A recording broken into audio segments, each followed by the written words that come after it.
마라톤이나 자전거 라이딩처럼 고강도 유산소 운동을 지속적으로 수행하는 사람들에게 아미노바이탈과 같은 BCAA 보충제는 빠른 회복과 근육 손실 방지, 피로도 감소를 목적으로 널리 사용된다. 하지만 운동 후 섭취 시 반복적으로 복부 팽만감이나 가스가 차는 불편함을 겪는다면 단순한 체질 문제를 넘어 생리학적 소화생화학적 원인을 고려해 볼 필요가 있다.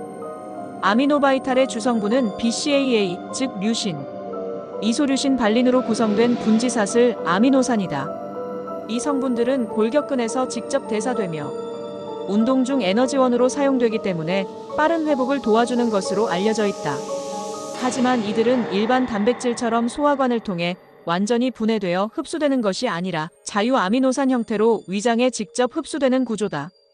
이러한 성분 특성은 흡수 속도는 빠르지만 위 점막을 자극하거나 위산 분비를 촉진시켜 위장 내 팽만감을 유발할 수 있다.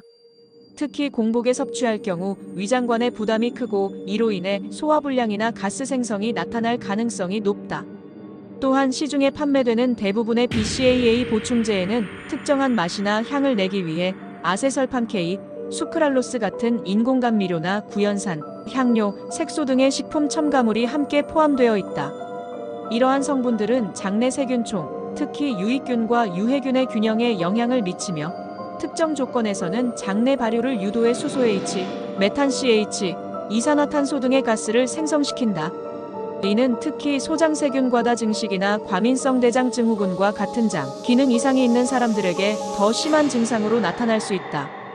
운동 직후 아미노산의 급속한 보충을 위해 많은 양을 섭취하거나 한 번에 고농축으로 마시는 경우 간에서의 요소외로 과부하로 인해 암모니아가 일시적으로 증가할 수 있다.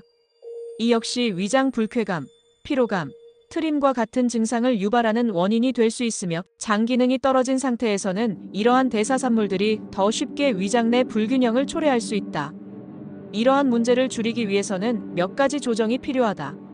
첫째, 감미료가 없는 클린 BCAA 제품으로 바꾸는 것이 우선이다. 특히 무향, 무색소, 무감미료 제품을 고르면 첨가물에 의한 장 자극을 줄일 수 있다. 둘째, 섭취 시기는 공복이 아닌 식사 직후나 간단한 간식 이후로 조절하는 것이 좋다. 이는 위산 분비의 급증을 억제하고 점막 보호에도 도움이 된다. 셋째, 분말을 희석할 때 물의 양을 충분히 늘려 희석 농도를 낮추고 한 번에 삼키지 않고 천천히 마시는 것이 부담을 줄일 수 있다.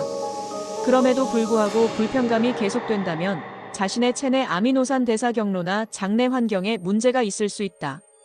이런 경우에는 정밀한 소화효소 기능 검사, 장내 미생물 분석, 간 기능 검사 등을 통해 보다 정확한 원인을 파악해 볼 필요가 있다. 실제로 BCAA 대사 이상은 희귀하지만 일부 유전적 요인에 의해 체내에서 효율적으로 대사되지 못하는 사례도 보고된 바 있다. 운동 후 빠른 회복을 위한 보충제는 분명 유용한 도구이지만 본인의 위장 기능이나 체내 대사 상태에 맞지 않으면 오히려 컨디션을 떨어뜨리는 원인이 될 수 있다. 회복을 위한 선택이 내 몸에 스트레스로 작용하지 않도록 섭취 전후 반응을 세심히 관찰하고 적절한 형태와 방법을 찾는 것이 필요하다.